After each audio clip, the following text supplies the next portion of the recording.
encounters that I've had, and they would all be considered face to face, and I've had 6 of them. This one I was close enough I could just reach out and touch him without fully extending my arms. Oh my God! That's how close we were.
Welcome back to the Jupiter Podcast. I'm your host, Tom Franklin, and today we have on William Morris, and he's going to talk about his Sasquatch encounters, his research, and we're going to get into some things and see what it's all about. And I'm really happy he came on today. So if you keep finding yourself, come back to the channel. Hopefully I earn your subscription today on YouTube.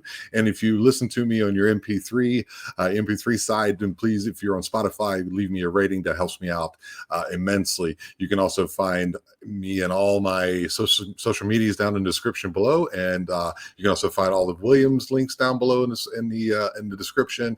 And if you want to get a t-shirt, something like that, that's all down there. And so that's all that is out of the way. So let's welcome to the Jupiter Podcast, Mr. William Morris. Good morning from Southern Oregon. Good morning from the Yucatan Peninsula of Mexico. You're a little far south down there of me. Yeah, it's nice and hot and steamy. And I was out on my ranch this weekend with the machete I have solar panels, so I had to cut some of the trees away because I realized that my batteries weren't charging up. And I was like, oh my God, I got a lot to do. And I sweated through my shirt, but I'm here now, man. So, yeah. Sweating's good for you. It purifies the body. Absolutely, man. So, William, tell us a little bit about yourself, where we can find you, and things like that. Tell me a little bit about what you do and where we can find you, buddy. Well, I live in Southern Oregon. You can find me on Facebook. All you got to do is look up Mustanger Bill, and you'll find me under William Morris there. It should come up under that easily. I used to be a horse trainer for 20 years, so that's where the Mustanger Bill comes in at. Oh, okay. So it's something I miss. Yeah, man. But unfortunately, it kind of beats your body up after a while. I'd imagine, yes. I'd imagine.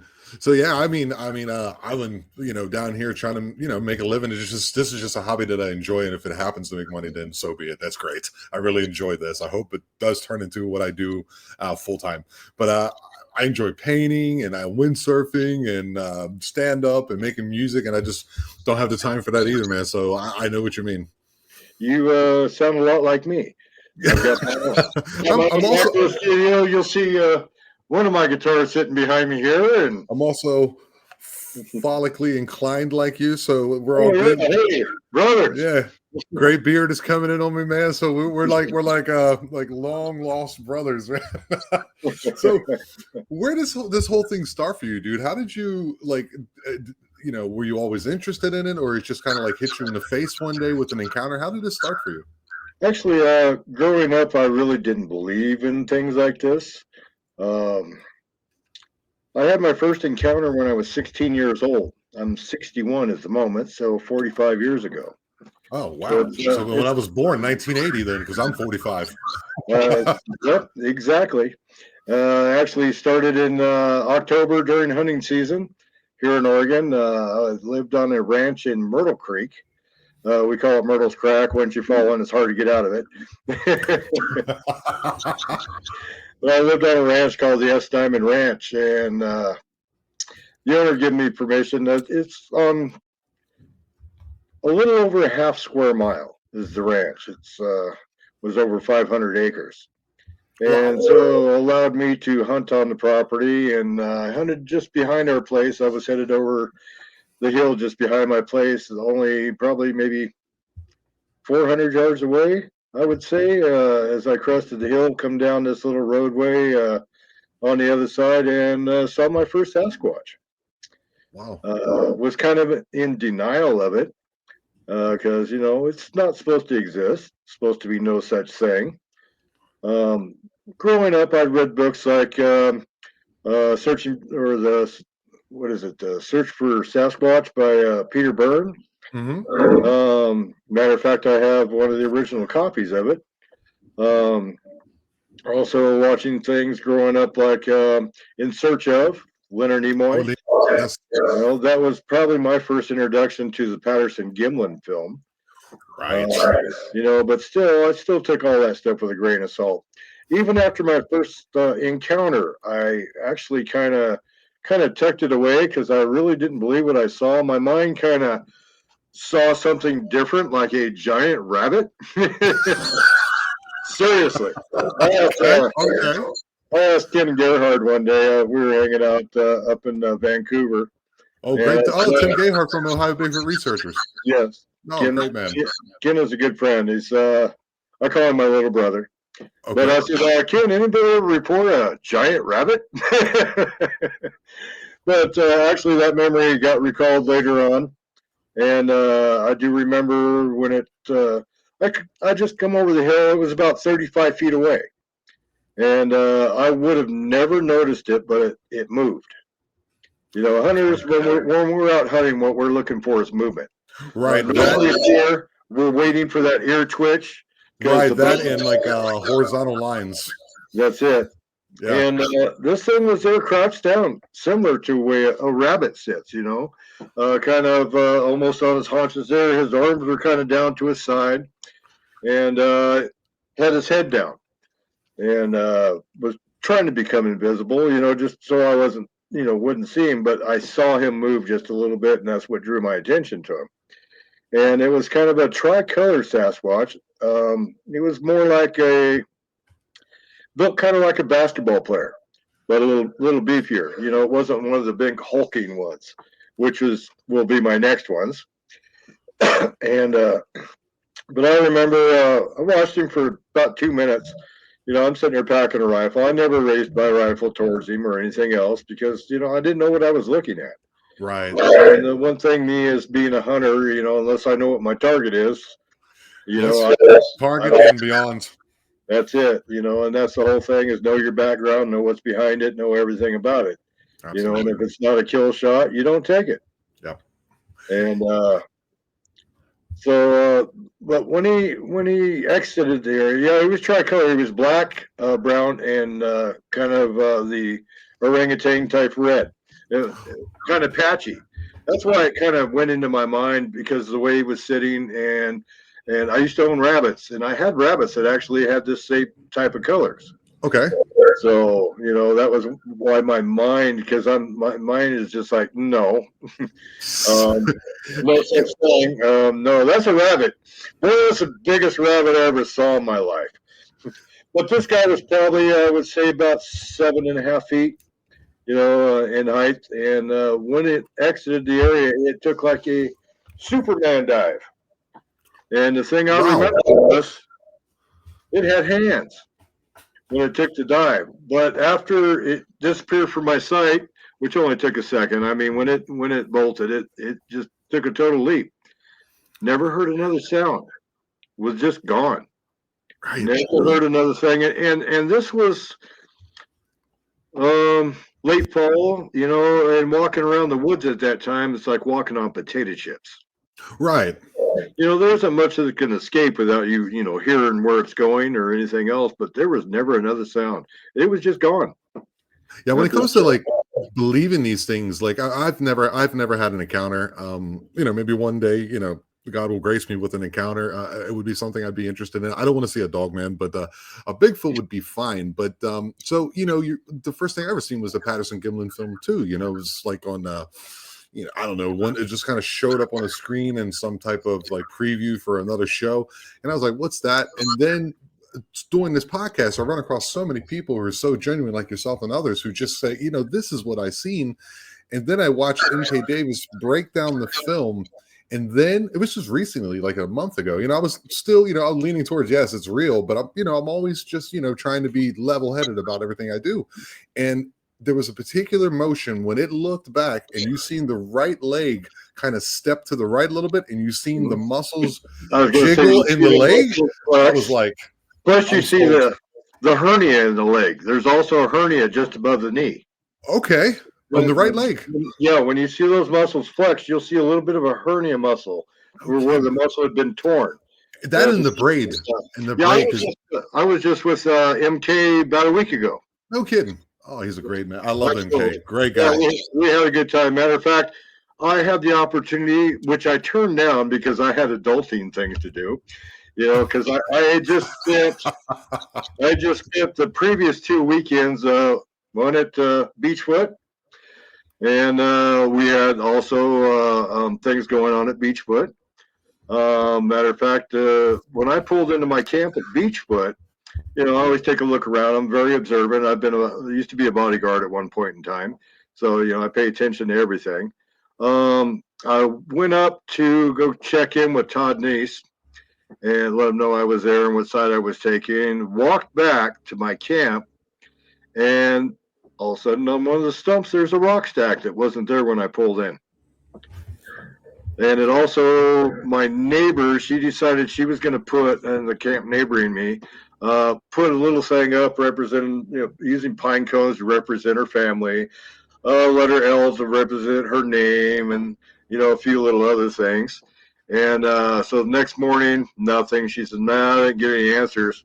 But the final day, she got an answer, and it was directly across from another stump from where my rock stack was. What does that represent? What does the rock stack represent? I don't know. The whole thing was Kathy Blunt. She's also another researcher that lives in Coos Bay, a good friend of mine. She came to my camp and checked it out. She said, "I got one a week and a half ago. It looked exactly like it. The small one on one side looked like a rubber ducky if you looked at the silhouette of it." Okay. And so it was kind of a cool looking rock stack. She said, "No," she says, "I had one that looked just like it, except they were bigger rocks. And it had just been a week and a half earlier." That's weird. That's such a strange occurrence. I mean, like, okay, so once you've seen this one dive into the bushes, you don't hear anything from the not the deadfall, but the dry leaves all over the ground. Absolutely nothing. Who do you tell this to? Well, that was the whole thing. This is 1980. There was no finding Bigfoot. Sasquatch wasn't a big thing. Matter of fact, people stayed off the radar. Because who do you tell? I knew all the police in town. They would just laugh you out of town. I lived 3.5 miles out of town at the time and on the S Diamond Ranch, but there was nobody to talk to. I think that was even pre-BFRO. I think that was before Moneymaker started that. So, and there wasn't much going on. I know Peter Byrne, I found out later, had a little spot over in Eastern Oregon where he would take sightings and different things. He was staying in a little trailer out there, and but I didn't know who he was at the time. I knew a little bit about it because of Tom Slick and him doing the thing in Nepal for the Yeti, and Eastern Oregon is so kind of like desert-like and desolate, and they're so. it's so common that people are having even, encounters out there. You would think that they wouldn't have much cover, but maybe you can tell me, maybe they like go from one area of the country or of the continent to another and kind of go through there. I mean, it's so weird.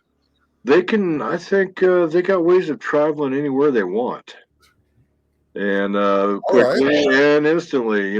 People talk about portals and things like that, and the more I research and the more strangeness I see, um, I believe it. My son is actually having encounters down where he is. He's in Landers, California.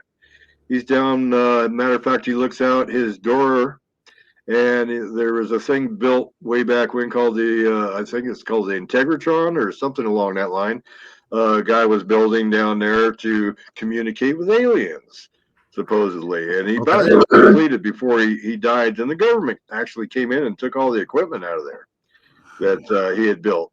So yeah, there's a lot of strange anomalies that happen down there in the desert. Matter of fact, my son been here the week before Beachfoot, and he's been having encounters with. He's pretty sure it's my juvenile from here. He goes down there, slaps on his trailer, does different things. My son was driving down the road, and a rock flew in his window in his car while he's moving and landed right between his feet. And Wow. my juvenile is pretty famous. His name is JJ. Most people know who he is. Good times. And I wanted to save him that they follow me around. So it's pretty incredible. I've actually had a few people that have encountered the family that I study, and it's they tend to follow you.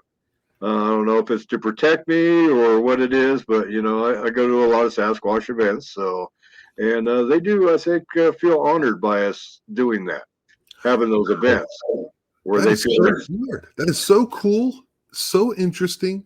So after this first encounter, like, so you just kind of, you were still trying to maybe piece this in your mind, or you know what I mean. You didn't know exactly what to think. So then, like, you just started going, or is just another chance encounter that got the ball rolling more for you, or No, what happened? about 8 months later, which I would have been 17 years old. It was like in the end of May, early June.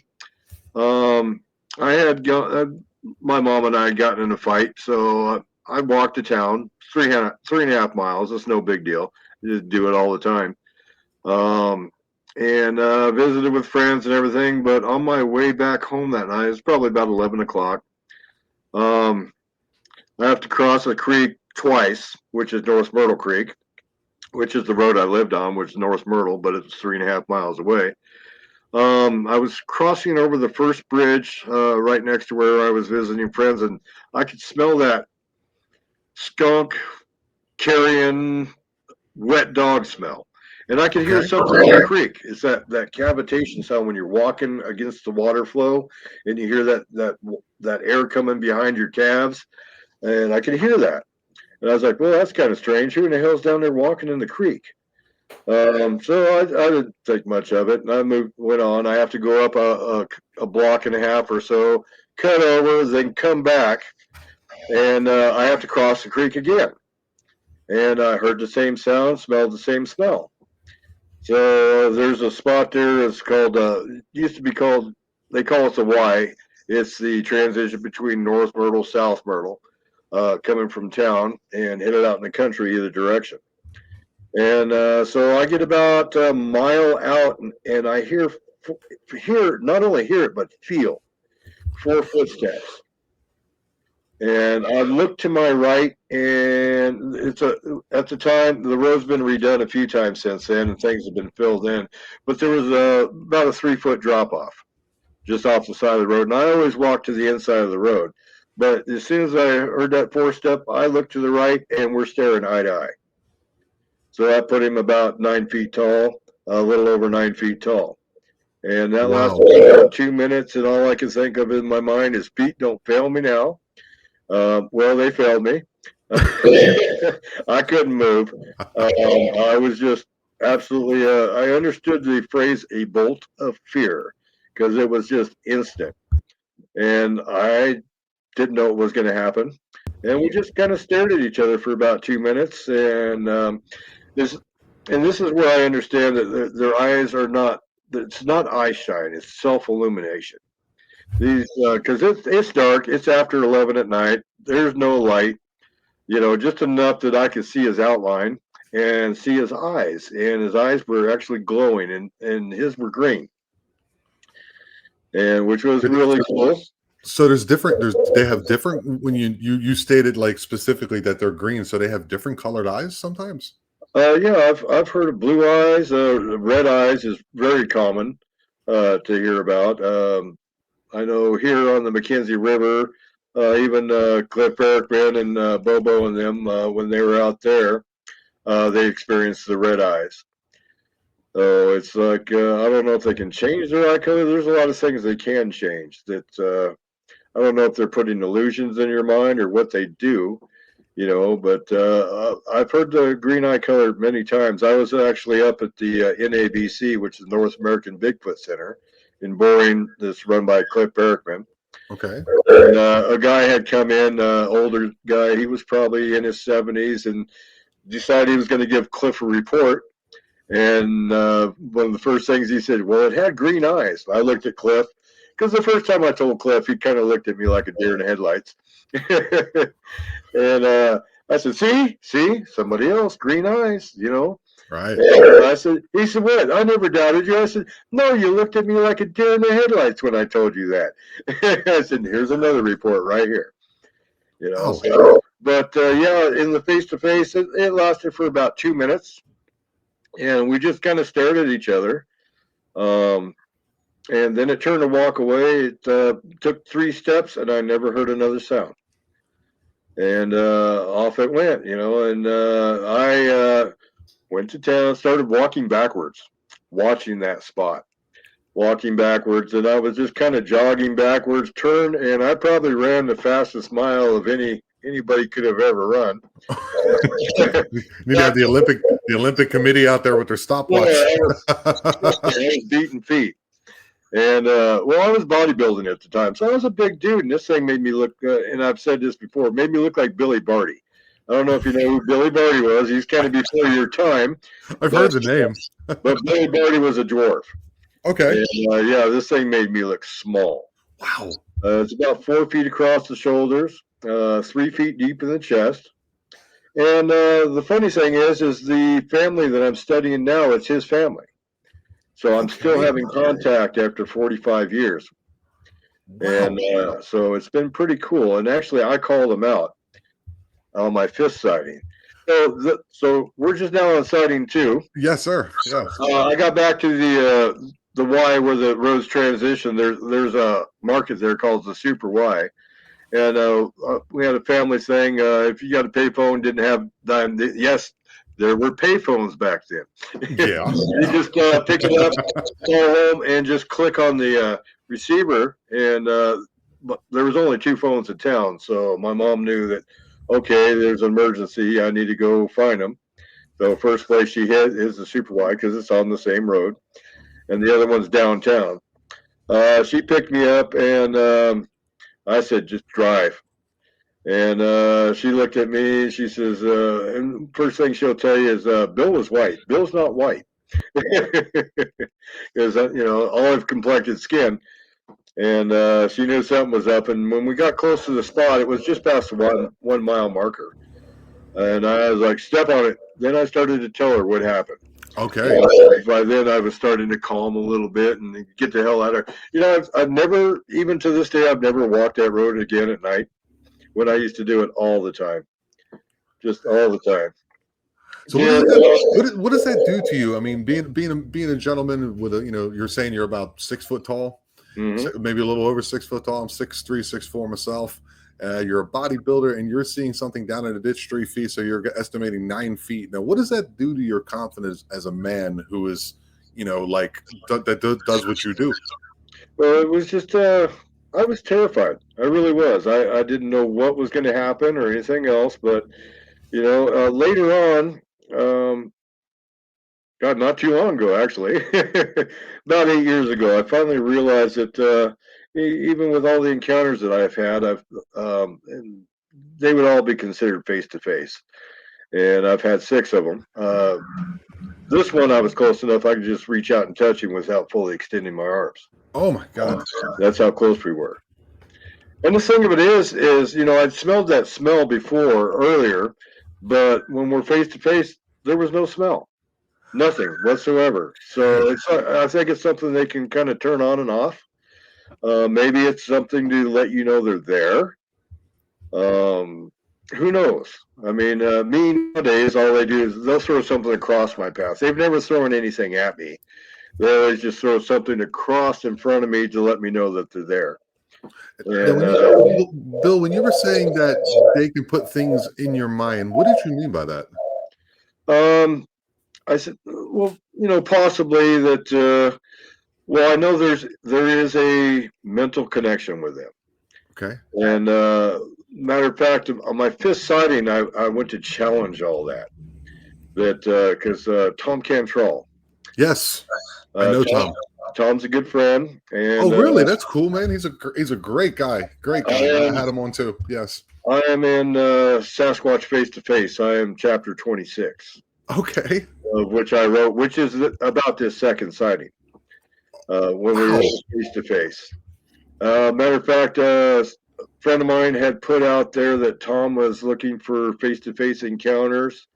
And so I wrote him, and this was our first introduction to each other.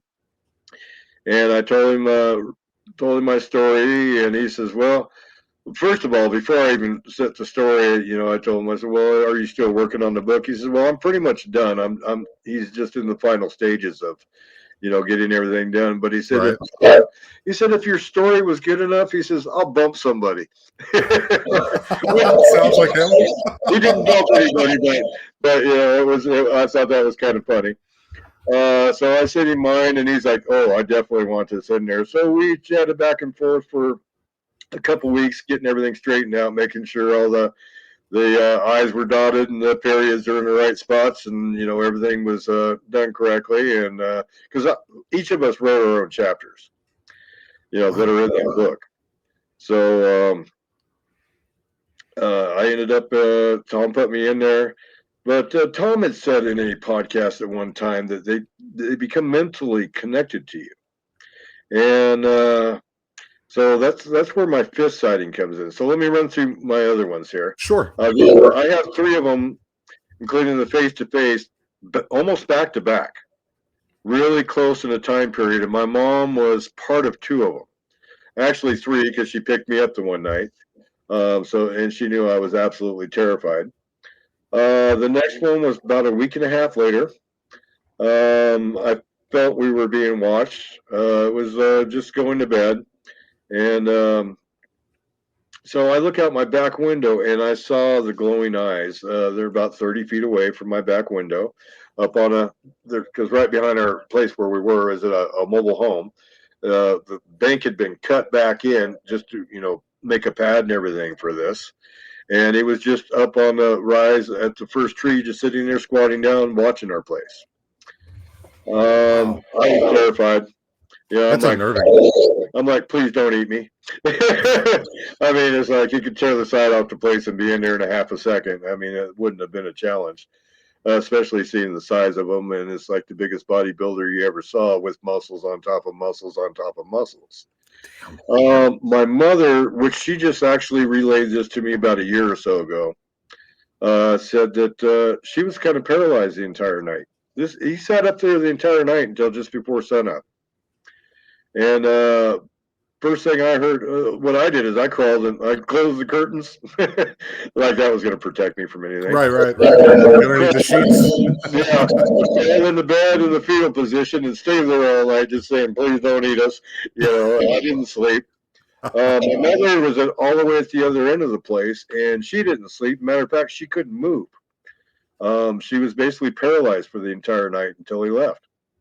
So that's part of that. What I think they call it being zapped. Is that they're able to use that infrasound to incapacitate you, and they can aim it. There could be 10 people there, and they could target just one person. That's the crazy thing. I've heard of that. I've Yeah, heard of that where there was, I think it was actually Tim Gayhart. He was telling, or his wife, one of the two, and they were talking about there was 6 men and 4 women, or 4 men, 6 women, something like that, and only the men got zapped, and the women were fine. It was yeah. like there was some weirdness that they were able to. Yeah, it happened also.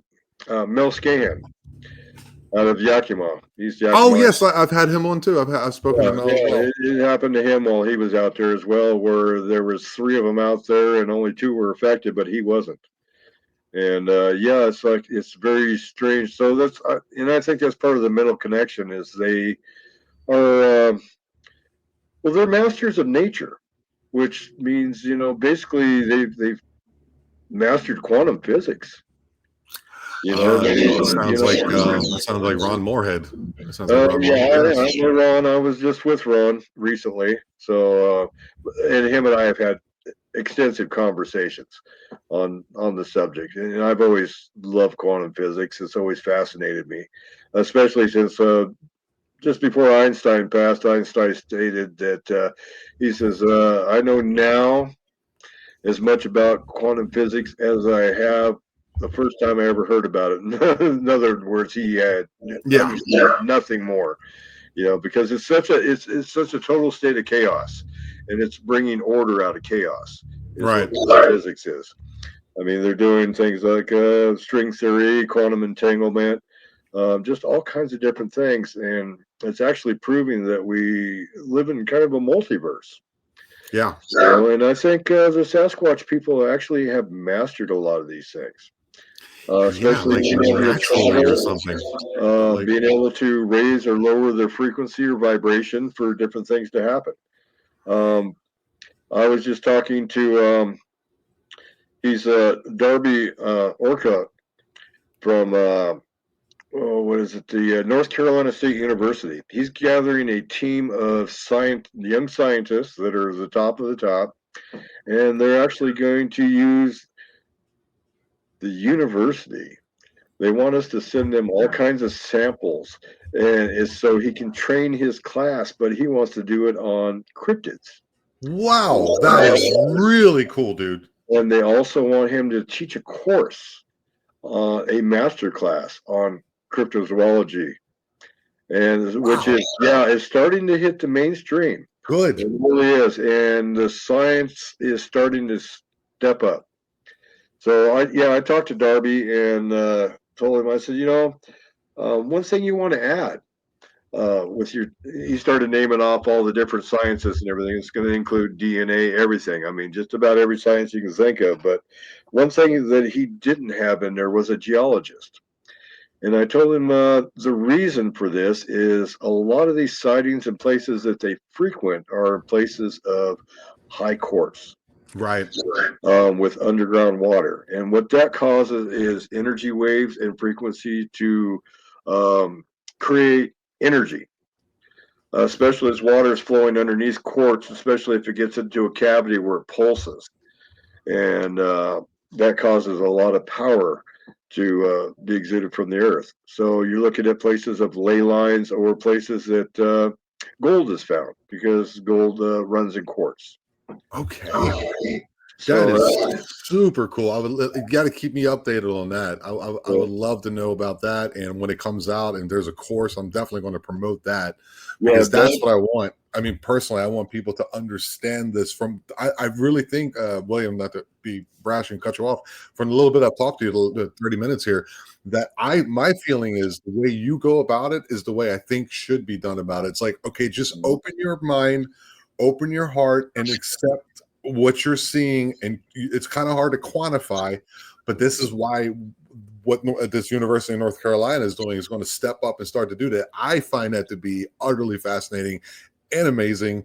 And it kind of like, people like, who've done this forever, Ron Moorhead and the like, they're slowly getting their flowers, and people are not looking at them with the stink eye from the side when you actually, because people for some reason only respect academia. And now that there's someone who's in there doing that, I find it to be utterly fascinating, and I'm all for it, dude. Yeah, especially gathering a full team of Right. all different disciplines, to open it all up and everybody together look at the evidence that's being presented. Great. And it's things like just for the DNA test, if we send it in, it would cost about $6,000. And then if you want to go down into the finest parts, because a lot of those tests come back as human, even though we have video of them taking the samples, everything was done correctly. So that tells me that they are part human. Mm. And but to do that little final test to really differentiate, just exactly how much difference there is, that's $64,000. That's why it's not being done. We cannot afford those things, but the university can provide that. Yeah, I was, not to, I guess we can speculate, but once, say, for example, like a university gets a hold of this and their findings are like, however that is, whatever rigor they go through to give it some type of like, like thumbs up from the academic community, then what is the cascading effect that would be after that? Well, it makes me just wonder and speculate, like, are they going to be seen as, I don't know, citizens? Are there, is it going to affect the logging community? What would that be like? But in the meantime, it maybe would open up the field to other things, like paranormal, dogmen, other cryptids, pterodactyls. People are seeing all kind of I strange things have out there. I have actually seen a pterodactyl twice. Get at, oh I'm not man. kidding. And that's the whole thing is once your mind opens and expands, Hmm.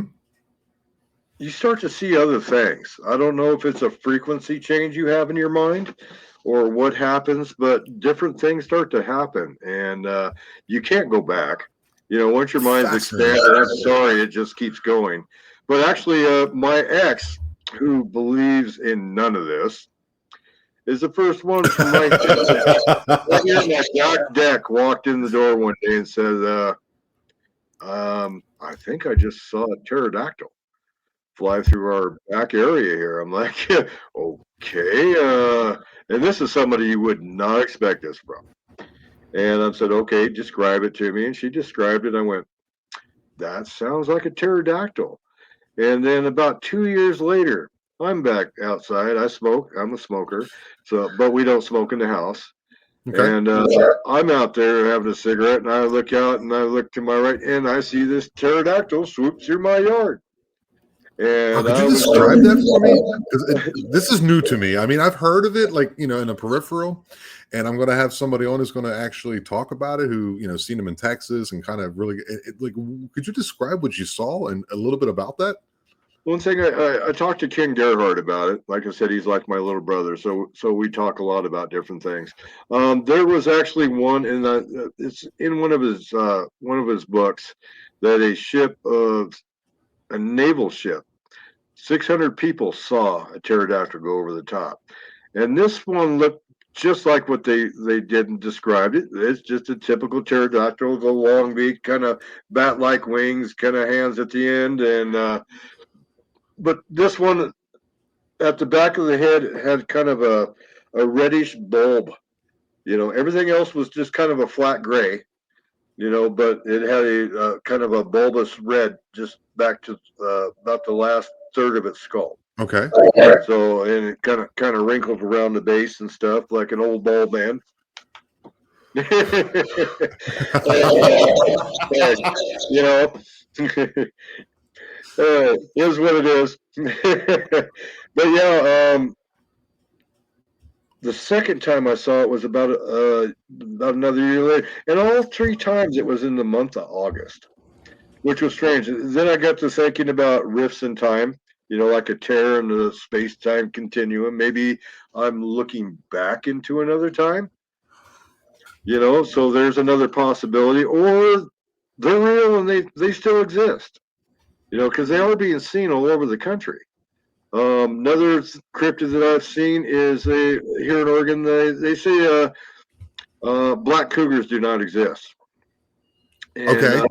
I've seen one within probably 10 feet of me run by me when I lived in a small town called Canyonville, which is not far from Myrtle Creek, where I've seen my Sasquatches. And the good thing is if Brett Eichenberger, uh, from A Flash of Beauty. I do not know. No. Okay, there's a movie you need to watch. Okay. And they've seen two of them: A Flash of Beauty, Bigfoot Revealed, and A Flash of Beauty, Bigfoot Paranormal. And what they're doing is trying to bridge the community together from flesh and blood to the paranormal side, so it's not because it's all the same.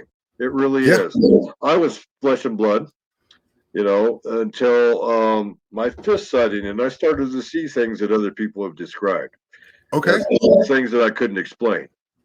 Let me say, my third sighting, like I said, my mom had been paralyzed, everything else. Then when about a week later come my fourth sighting. My mother actually witnessed this one. We're standing out in my driveway and we're looking down the hill over the valley across our place on the other side. And my mom actually noticed the flash of the green eyes first coming through trees across the other side of the valley. It's only, maybe 500 yards away. Okay. And it's pasture up to there. Then you got a short tree line. Then, it just goes on up the mountain the other side. But she noticed those and she said, "Oh, look." And I look over and I see about every third step, it would turn and look, and you see the green eyes and looking directly at us. And to me, it felt like he was kind of saying goodbye. And which made sense because I never saw another one for 38 years. So, but we watched this thing, and I was in great shape. I used to run those hills and stuff around there. I used to run the top of the mountains and down, and trying to get myself in good condition. And he went across the field through the tree line and just glided. It was like nothing was back there, like there was no trees, no stumps in the way or anything else. It just like glided right through them. And that's another thing about quantum physics is one of the easiest ways to get from point A to point B is go through things.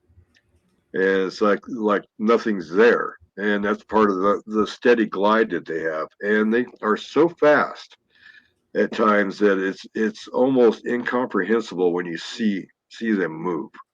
It's just the fastest thing you ever saw. And you're just going, what did I just see? I have seen them cloaked. I have seen them just disappear. They do have a language, and they can speak our language. Mine actually call me by name. It's always when I get out to my research area, I've always, "Bill's here." I mean, I've been woke up out of my sleep here in my home just a couple months ago by my alpha female calling my name. Woke up out of a dead sleep. I sat straight up in bed, went, "What?" Yeah, just crazy stuff. But my mother and I watched him go across inside the tree line, and just like I said, about every 34 step, it would turn and look back at us as it's still moving and gliding, and up to the top and over the mountain.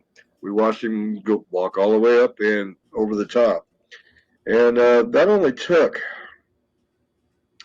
I'd say, about 6 minutes. And if it had been me going through there in the shape I was in and being so familiar with the woods and trying to move up there, it would have taken me probably about 30 to 40 minutes. What this thing did in about 7 or 8 minutes.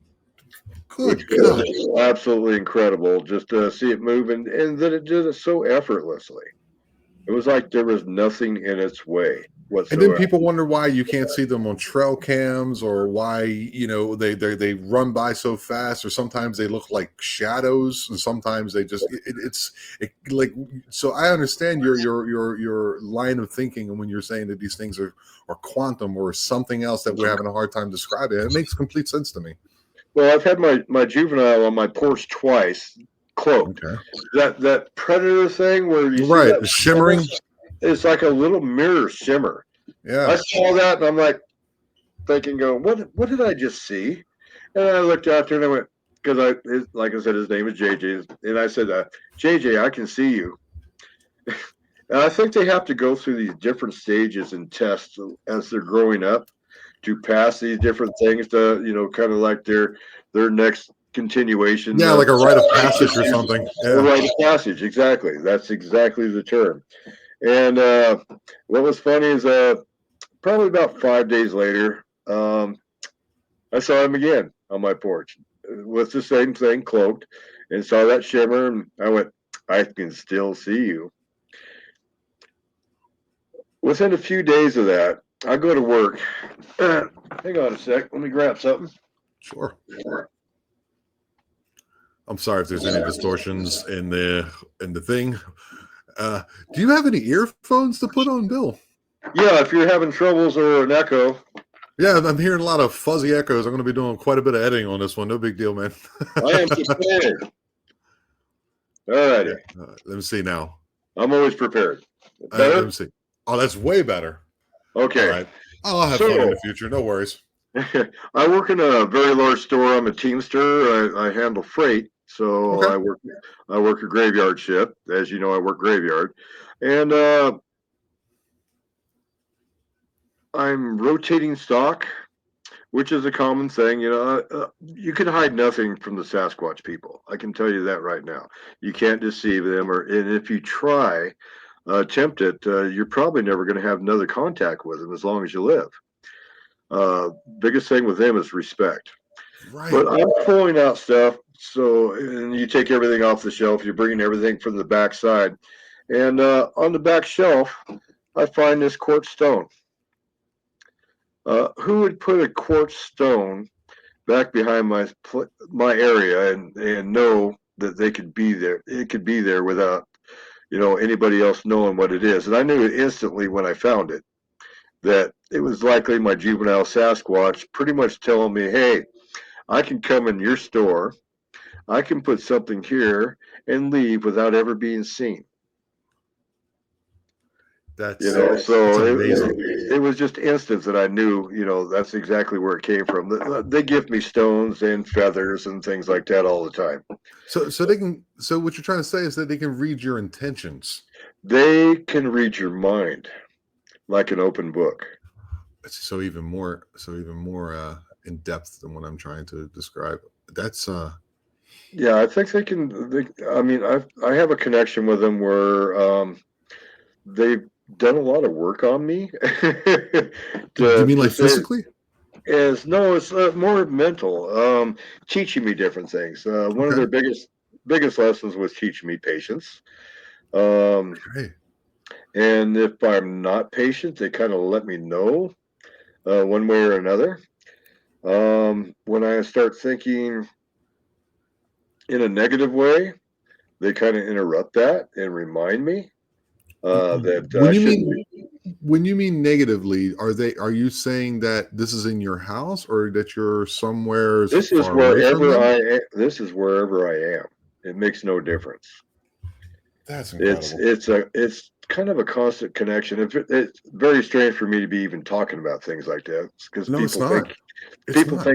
people think you're bananas, but I know several of us are the same way. We have the same connections, like Arla Williams.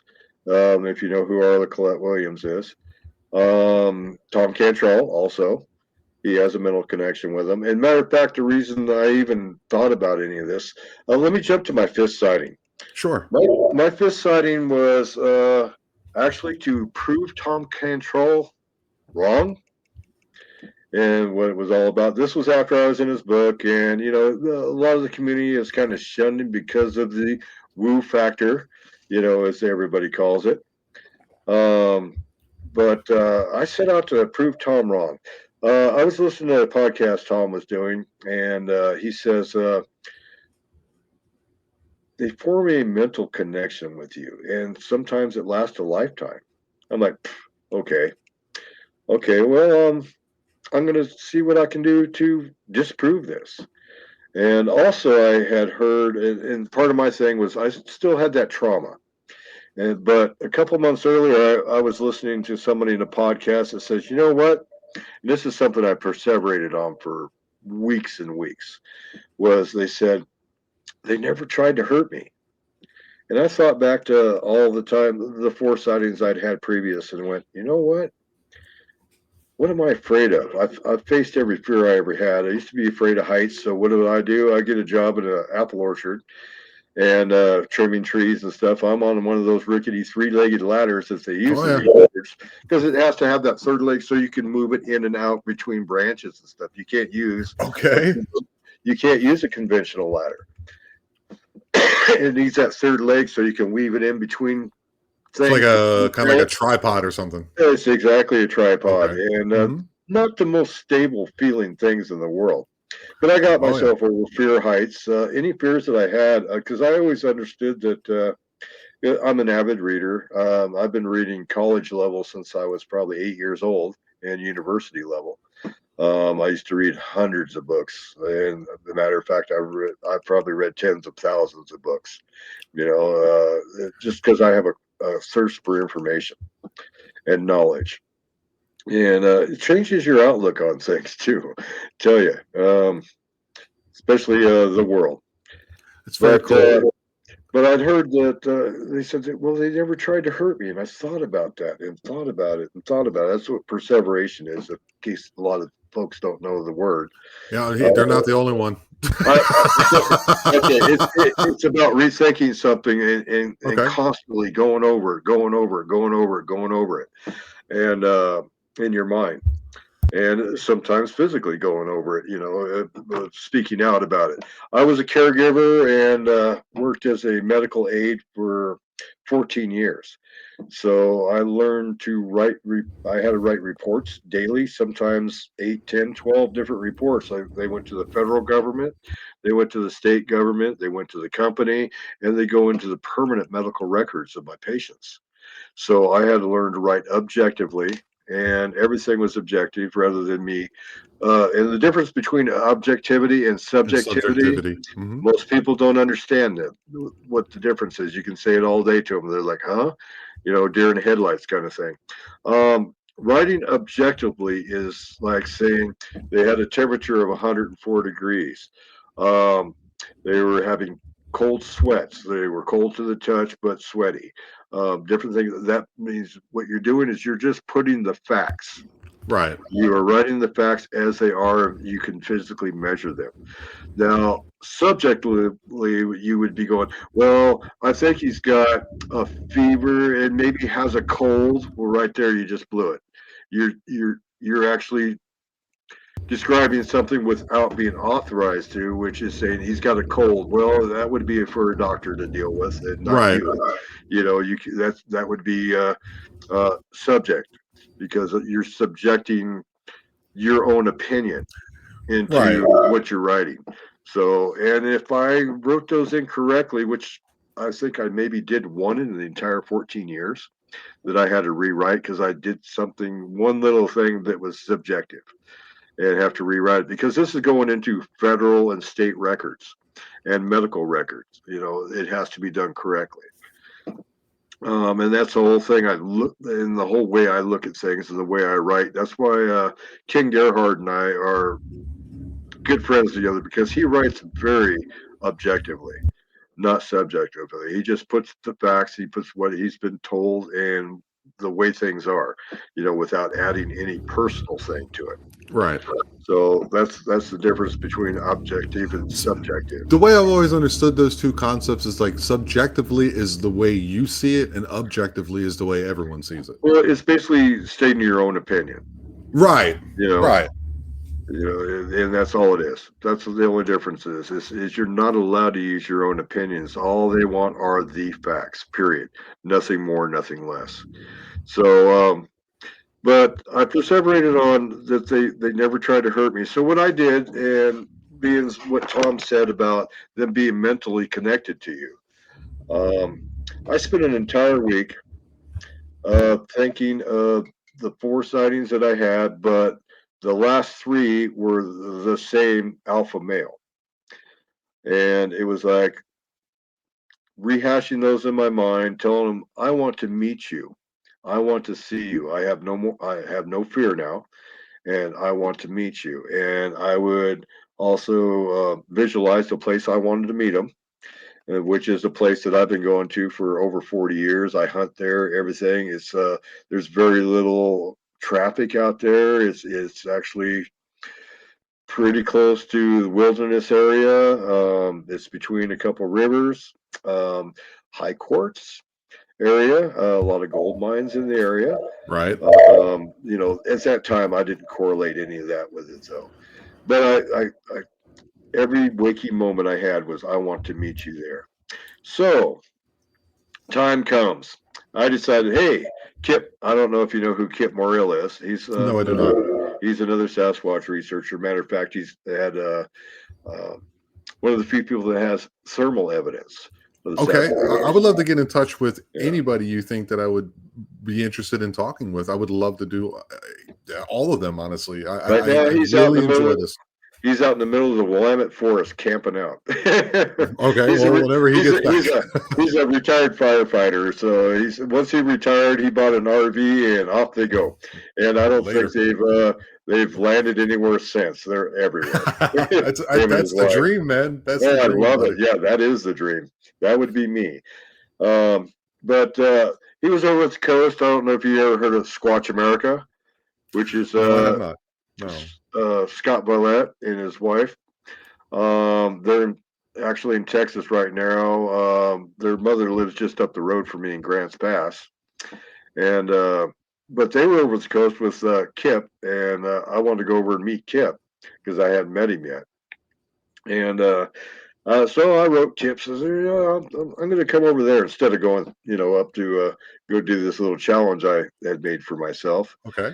And he's like, well, I got some company coming. I'm not going to be able to, hang out with you. And that was not a good time. I was like, okay. So I said, the hell with it. I went squatching. I'm going squatching. Let's go do it. So I'm on my way up to that area. And I get to turn off on the main road that'll take me to the right direction. And I get this mind speak, telepathy, for the first time ever. And kind of blew my mind. I'm looking around in my vehicle going, yeah, I'm the only one in here. Where did the hell does this voice come from? And what it was is, we're not going to meet you where you wanted to meet. And me, I've always been open-minded. I'm like, okay, am I imagining things, or did that just actually happen? And a very strong, commanding voice. And so I just kind of like, okay, maybe you're hearing stuff. Just continue on my way up there. And so I get to the spot. My area starts about 3,200 foot elevation. Okay. And so I turn off and I start headed up the road. There's a guy parked just up the road, and I stop and chat with him for a few minutes. I thought maybe he was lost. He was a transplant from California. He's just looking for a place to ride his four-wheelers and stuff and goof off in the woods. I told him about the area and everything. It's a good spot. And so we talked for about a half an hour, and I continue on. I didn't mention a word about Sasquatch. Right. Don't want anybody thinking I'm freaking bananas, And so I get up there, and I'm headed up towards the area. The area I'm going to is a prairie area, and so I'm headed up there. I get a little over 2 miles up, and I pass this little area that I call the Triangle Marsh. It's a very marshy area, but it's open, and but it's shaped like a triangle. And I get past that, probably 400 or 500 yards past it, and there's a wall of snow. And it's like, well, I'm not going any further than that dinged in my mind about, we're not going to meet you where you wanted to meet. So I backtrack, come down, and I parked at the Triangle Marsh area. And the other guy that I met down the road caught up with me. I said, you don't want to go any further. I said, you're not going to get any further, matter of fact. So we sat there and chatted for about a half an hour, and another guy comes flying up the road. We're both laughing, going, oh, he'll be back in a minute. The guy's right up there. Nope, turns around, comes back down. And it's like, yeah, you're not going to get any further than we are, because if there's 3 feet of snow right there at the top of the mountain at about 5,200 feet, there's probably 10 feet of snow, at least. It's about the same height as Crater Lake, if you've ever heard of Crater Lake. Beautiful place. I've never been in the Rocky Mountains. I've never been in the Rocky Mountains, but I have been in the Alps many, many times. Okay, well, I'm in the Cascades, and here in Medford, the cool part is I'm where the coast range of the Cascades meets the regular Cascade range. They all meet right here, Okay, just south of Medford. So it's a great spot. Okay, I Good know where you crossing are. I for know where Medford is. Sasquatches. I know where Medford But is. That's up near Eugene, right? The south of uh, Eugene, right? no, I'm about 200, well, 170 miles south of Eugene. Yeah, yeah. Yeah, Eugene. Yeah, Eugene's almost 200 miles from the border. I'm only 30 miles from the border and 100 miles from Bluff Creek as the crow flies. Right. Right. So, and which is really cool because my alpha female looks just like Patty. No kidding. So I'm like, that's very interesting. Matter of fact, I do have pictures Okay. from my last sighting, which was with her and the juvenile JJ. Matter of fact, a friend of mine, he's former NSA. He's worked in Hollywood for 25 years in the film industry. He's actually enhancing those photos right now. When I sent them to him here, which was just actually a few days ago, blew his mind. He's like, Okay. holy crap. So, He's so, so texting they're, me. so they're really good and clear and It's, obvious. well, it was done with a cell phone, but not the greatest cell phone. So, but I was only 68 feet away, and he thinks he can bring out a lot of the detail in it. And it's Great. not just her; it's her and the juvenile JJ Sasquatch. Um, and there's one more, and it was probably on her back. She had a toddler.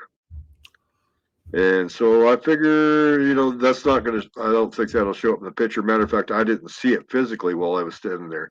That encounter actually lasted an hour and a half, and it was Wow. only cut short because I had adulting duties to go do. I do take my responsibilities seriously, even if I'm in the middle of a Sasquatch encounter. Well, yeah, we're grown men with families, and we have things that we have to do. That's what we do. That's what But men do. getting back to the fifth sighting where I actually invited them there, I went down into the area so I could get a good spot to overview for the Triangle Marsh area. I found a nice little Douglas fir that was there that had a root coming up that came out as like a bench. And I was like, okay, this will work. Tom's Way is called armchair squatching. And I'm like, yeah, okay, well, I'm going to try this out. So he says, take a lunch, take a book, which is exactly what I did, and sit down and relax and let them come to you. I'm like, yeah, we'll see. First thing I did when I sat down is I thought in my mind, if you're here, give me a tree knock. Wasn't a couple seconds later, I heard a tree knock from about a quarter mile away. And I'm thinking to myself, well, maybe that's an anomaly. Did I hear what I just heard? And so I sat there for a couple minutes, and the funniest part was I brought the Sasquatch face to Facebook that I'm in, and that's what I was finishing reading. Okay.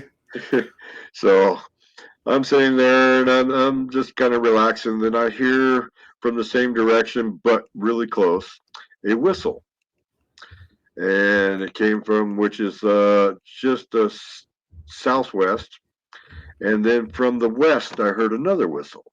And then directly behind me from the north, I heard another whistle. All the same whistle. I'm like, that's not a bird that I've ever heard. I've spent most of my life in these woods. And I'm like, that's kind of a tactical kind of thing. I'm surrounded on three sides. Right. The area to my vehicle is open. Like if something wanted to escort me out, my area is open that I can go directly back to my vehicle and exit the area. So I thought that was real interesting. And about a minute later, I look over to my left and I see something there. I know this area very well. I know every bush and tree and nook and cranny and stump and down log there is because I've been going up there for over 40 years.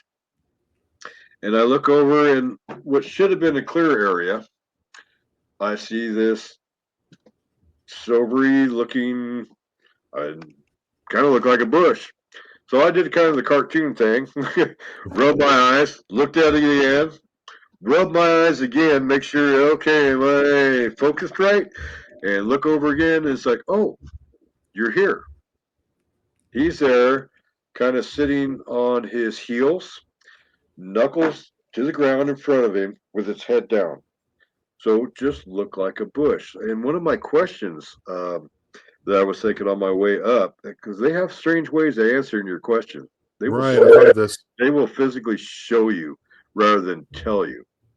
And I'm like, how does one hide in plain sight? If I didn't know what I was looking at over there, I would have never noticed them. Could have walked right by them. Would have never noticed them. Could have been within feet of them. Would have never noticed them. And I'm like, oh, okay, you're there. So one of Tom's things is you want it to last, ignore them. Act like they're not there. So I'm running through all this stuff in my mind going, okay, I want this to last. I want to hang out with them. It's like I was in so much fear for so long, and this is my opportunity to let it go. And I did let it go. I have no fear of them whatsoever. And next thing I heard directly from my west, where the other whistle came from, was 3 machine gun taps, tree knocks. It was so fast, tap tap tap. And I look over. I should have been able to see what it was, and I saw nothing there. I mean, I could see down in the woods, probably, I would say 40 yards, fairly clear. And I saw absolutely nothing, heard nothing but those tree knocks. So about every 5 minutes or so, I get up, stretch, and I had a lot of back pain at the time, which I've been healed of thanks to my alpha female. I look over, and standing next to the gray bush, the alpha male, is this juvenile, just kind of standing there, got a little bit of a weave back and forth. Right. And I'm looking at this thing going, God, you know what it reminds me of? These new millennial kids that are out, that their arms are about that big around. Yeah. They look like a stick figure Yeah. because the heaviest thing they've ever lifted is a game Cell phone. controller Yeah. in mom's basement, and they never come out of the basement or the cell phone. And I'm looking at him going, he just looks like a stick figure with hair. I can see his hair was hanging about 6 inches down, just blackest black you ever saw. And matter of fact, his black looks like more of would absorb light, like a bear does. You shine a flashlight on a bear, it absorbs the light. It's a very strange thing, when that happens. And it would be about the same thing with them as well. But he's standing there next to the male, standing up. He was about 5 feet tall at the time. Right now, he's a little over 6 feet. And I sat there and read my book every few minutes, stand up, crack my back a little bit, and look over at him. Yep, still there. So this lasted till for 45 minutes. And then they were gone. So I went and looked up, walked up the road. It's like, well, I know that little stalk came from the west, so he had to come down the road. And I found 3 tracks, 3 footprints, all in line. I took pictures of them and I sent them to Randy Silvey. Randy Silvey's with the Bend Bigfoot Research Group over in Eastern Oregon here, out of Bend. And Randy, and I blame him for all this stuff as far as getting me into the Sasquatch world. And yeah, I still blame him. Matter of fact, I saw him last week, and I blame you. You know that. Yes, I do. You hear that, Randy? This is all your fault. Every bit of it. It's all your fault. I have never said a word. I'd still be keeping this stuff a secret. I kept it to myself for 38 years. Never told anybody in my family about it. Wow. The only one that knew was my mom and I, and we never really discussed it much. Just a crazy thing. And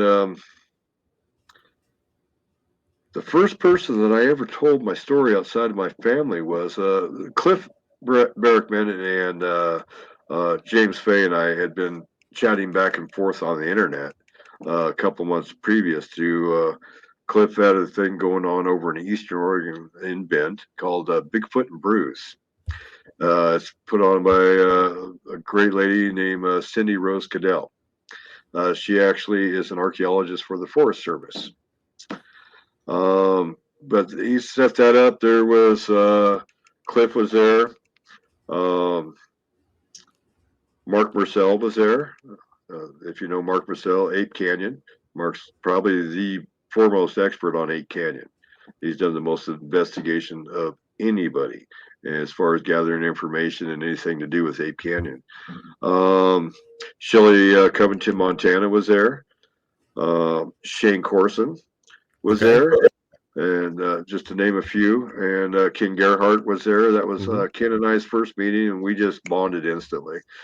The first person I'm standing out at the curb. I didn't know anybody. I knew who Cliff was. I knew who Ken Gerhardt was because I'd seen him on different shows and stuff, and usually something about some cryptid thing somewhere, or some unknown crazy thing. And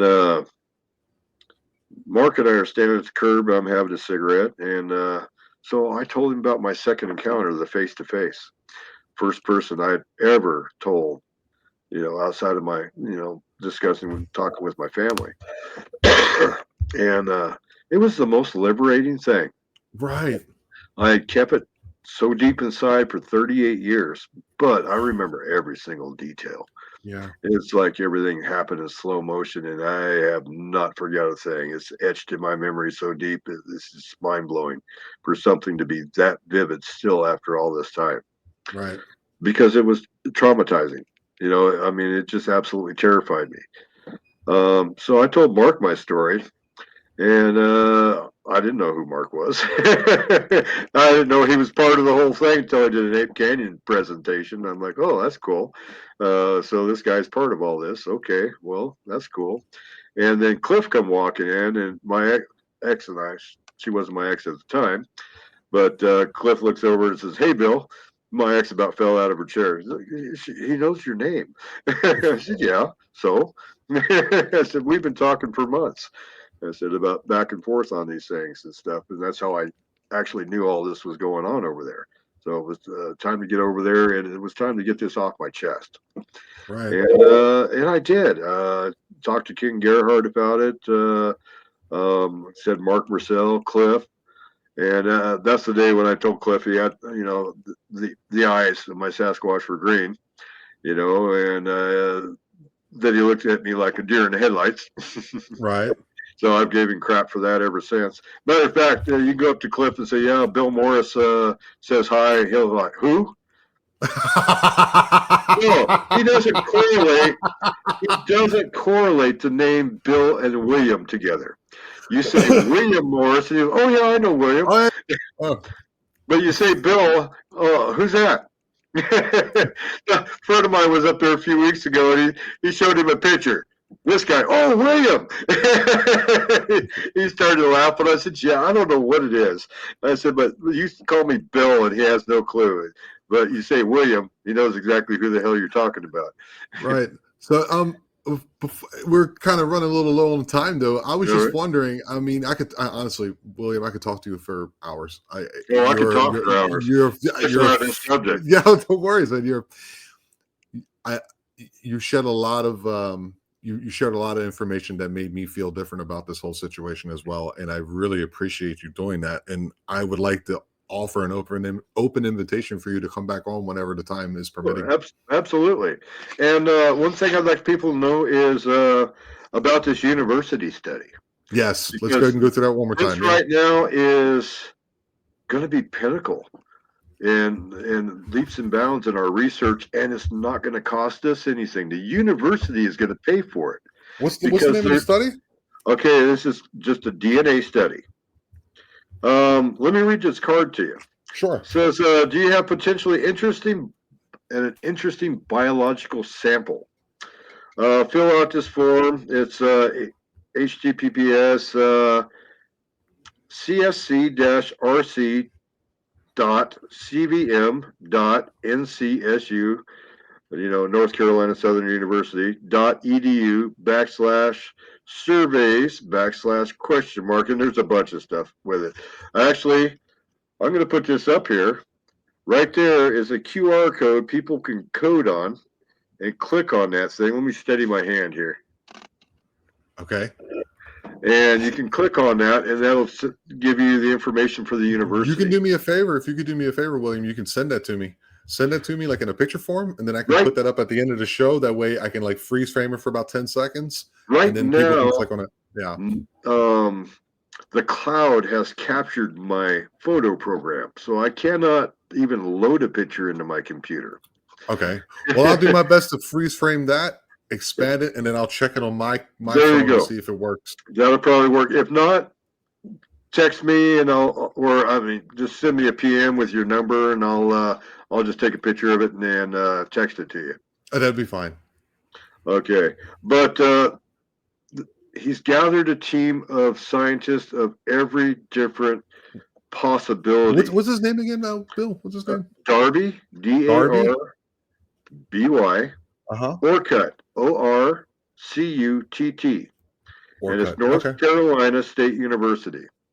But this could help us leaps and bounds. Oh, North Carolina State, like the Wolfpack, the football, basketball teams. Okay, now. Yeah, this could help us with leaps and bounds of evidence. Okay. So if what he said they were doing is they would just go out in the yard and dig up a little dirt and do a DNA test on it. What a waste of money. When they can actually be doing something real with it. If you got a feces sample that might be Sasquatch, or a cryptid of any kind, a hair sample, anything like that, it's a physical sample that you could send to them and get to them, and they will test it. And that's fantastic, man. Well, sorry, this was a bear, this was that, but it's giving their scientist team practice. Is there a certain name for this? Okay, it's North Carolina State University. Yeah, it's just a DNA study, is all it says. DNA study. Okay, because I'm going to make that the moniker of the show. That way, people say, okay, blah blah blah blah. That way, when they click on it, they go, oh wow, there's a place you can really go. I'm going to do my very best. Yeah, this is a real place, and I met Darby at the when I was up there with Mr. Todd Nace. We had lots of speakers. Ron Moorhead was just excellent. I just love talking to him. Todd Nace, N-A-S-E? Nice, N-E-I-S-S. N-E-I-S-S. Yes. N-E-I-S-S. Okay. Yeah, unfortunately, this was the last Beachfoot there ever will be. If you ever heard of Beachfoot, that's his baby. Okay. And it went on for 18 years. It's invitation only. It's only for the top researchers in the world. And this was the last one he was going to have. He might start something. He's moved back to Arkansas. He was living here in Welch's, Oregon, which is near the Mount Hood Wilderness. Mm-hmm. And a matter of fact, I was up there after Beachfoot. I went camping with Marie Dumont from the Mid-Florida Bigfoot Research Group. One of her partners,